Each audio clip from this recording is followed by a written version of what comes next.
She gave £400 million of French government money to a public party. She's come out with the IMF now saying we should stay in, that she will go down to 10 years in 3 weeks' time. How the hell can you trust someone like that? She's received €160 million from the EU.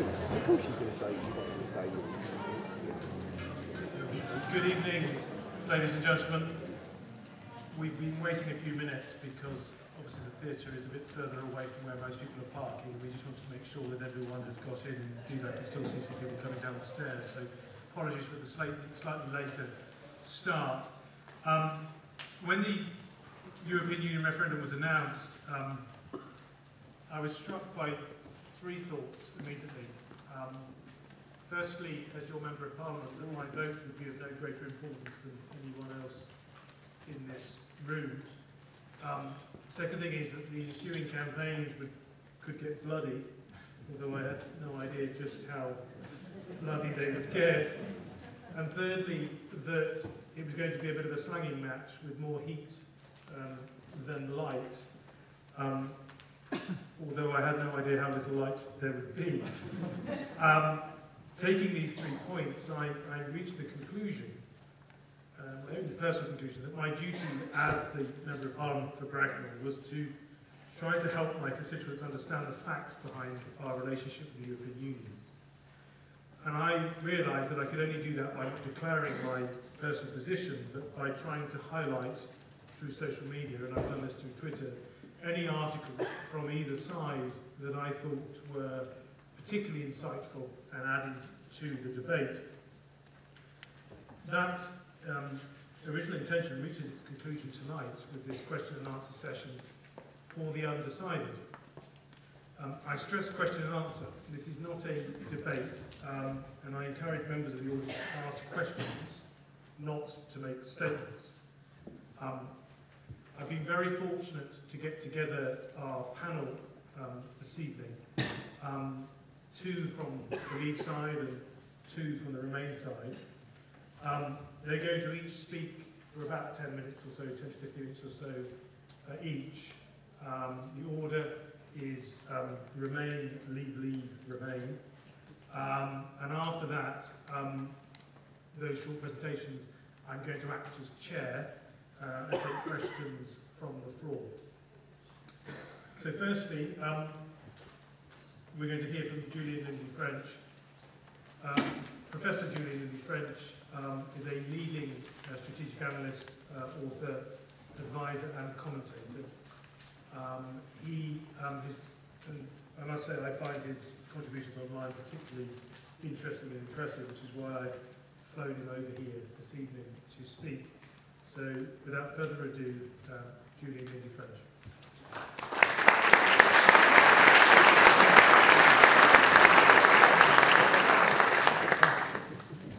Thank you, Philip.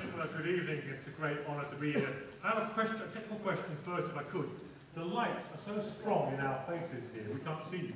Is it possible to turn these lights down a bit at the front so we can actually see our audience? Would be very, very helpful indeed. It's a strange feeling for me, living in the Netherlands and watching what passes for the Brexit debate over here in the UK. And indeed, even being here, I kind of feel that I'm intruding on my own private grief. It's a sort of strange, surrealistic experience. 3 issues I want to briefly address with you this evening. 1, who the hell am I? Good question. What do I think of the campaign so far, Eric? And why on balance, and I stress that, I reject Brexit. But let me start with what my American friends, the Yanks, would say is my takeaway. And my arguments come from what I do, geopolitics, strategy, and all that. On Wednesday, EU Council President Donald Tusk said that EU leaders should, and I quote, abandon utopian dreams of ever closer integration to combat rising Euroscepticism. Now, whether you believe him or not, reading between the lines, it's clear to me that the next decade or so will be the big strategic tipping point for both the EU and indeed the wider European questions that we face right now. I want our country, Britain, in there fighting for the principle that we fought to give to Europe, and which Abraham Lincoln, a US president in the Gettysburg Address, said so eloquently: government of the people, by the people, for the people. That is really the fundamental implicit, and I would hope explicit, issue in the Brexit campaign. Nor will I pull any punches. Those of you, like me, who are voting for Remain, we are going to be sorely tested after the referendum. The Greek debt crisis is on hold. Italy is facing major problems. The migration crisis is a systemic, global crisis, which will take a lot of years to resolve. I'm writing, my next book is called The Geopolitics of Terror, which comes out next year, and I'm writing it with a former senior British Mandarin. And when we look at the scale of the challenges, this isn't simply a European issue we're facing, this is something that's genuinely global.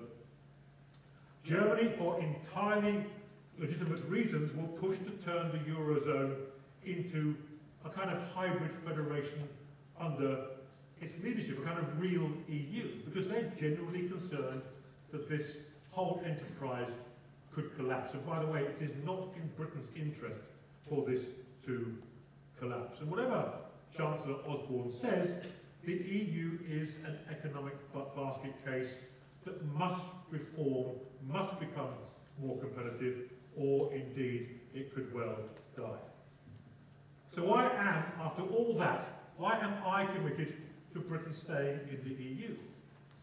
To me, Brexit is a symptom of a big strategic crisis in Europe, and it is precisely because Europe is in crisis that I cannot countenance Britain, Europe's leading military power and second biggest economy, leaving the EU at this particular moment. And I'll come back in a moment to that. So briefly, who the hell am I? Well, I'm an analyst, not a politician. So I'm going to tell you how I see it. I have no axe to grind either way. I'm a Briton, I'm a Yorkshireman. I live in the Netherlands with my Dutch wife. I would describe myself as a kind of Europhile EU skeptic, like many in my Dutch village, who also believe many of the things that you believe. I do not like distant power. But I believe deeply in European cooperation, even though I completely reject the dangerous idea of a European superstate, which frankly is not on the agenda. Read my writings and you will find me no friend of the Brussels elite. Although I reject the sometimes childish caricatures I see in the press over here, which would have all Eurocrats as either power-hungry demons or Eurofanatics, or both. Only about 90% of them are actually that. What do I think about the campaigns on both sides? Rubbish. On both sides. This is not a black and white issue. And when I watch these people claiming absolute certainty, they're lying. They can't possibly believe that. This is an issue of judgment, because there are indeed pros and there are cons, and I've been weighing them up now for some time as we approach the referendum. This is not the British political class at its best. Present company, of course, except. The only statistics that you need to know are statistics concerning British influence. In 2015, the International Monetary Fund cited Britain as the world's 5th biggest economy. The Institute for Strategic Studies had Britain as the world's 4th biggest defence spender. Britain is a small island and not a small island. Britain is a top 5 world power. But we need to start acting like a top 5 world power and start exerting our influence in Europe and indeed elsewhere. Last year, I wrote this book called Little Britain, which is brilliant and very reasonably priced. and it goes into why the British elite have lost the art of power and leadership. And to me, this referendum is as much about the crisis in Britain's leadership as it is about problems with the EU. For me, the real issue is why the Westminster political class and the white court establishment have become so bad at wielding British power and influence. I'm also in some sympathy with the Brexiteers. First, there is no reform for the EU under the so-called Cameron deal. Second, with a few window-dressing minor adjustments, most of the so-called new arrangements actually exist under current treaty provisions. And third, the agreement confirms that Britain will not at any point be part of EU structures of which it is already not a part. Duh. The Euro, Schengen, ever closer political union. We weren't going to be part of those anyway, so let me say that I'm sceptical about the quality of the deal. So, to conclude, my points as to why I reject Brexit. 1. The United Kingdom is fragile, and I do not want to give the secessionists in Scotland any possible chance to claim a second referendum. We must recover from that near-death experience. 2. The balance of power in Europe is actually shifting in Britain's favour. Britain is already the EU's strongest military power, and by the way, this is what I do, will become even stronger in the coming years. And some, such as CEBR, the Centre for Economic and Business Reform, even suggest by 2013 that the EU's second biggest economy could be the biggest. 3. Pressure for EU reform will grow. We are not alone. Come to my Dutch village. There are growing demands for more democracy, more accountability, for economic growth to return. Remember, there are only 10 countries that pay for this whole thing, and the Dutch taxpayers are getting pretty fed up as well about all of this. And our aim must be an EU that is more a super alliance of democracies than this vague idea of real political union.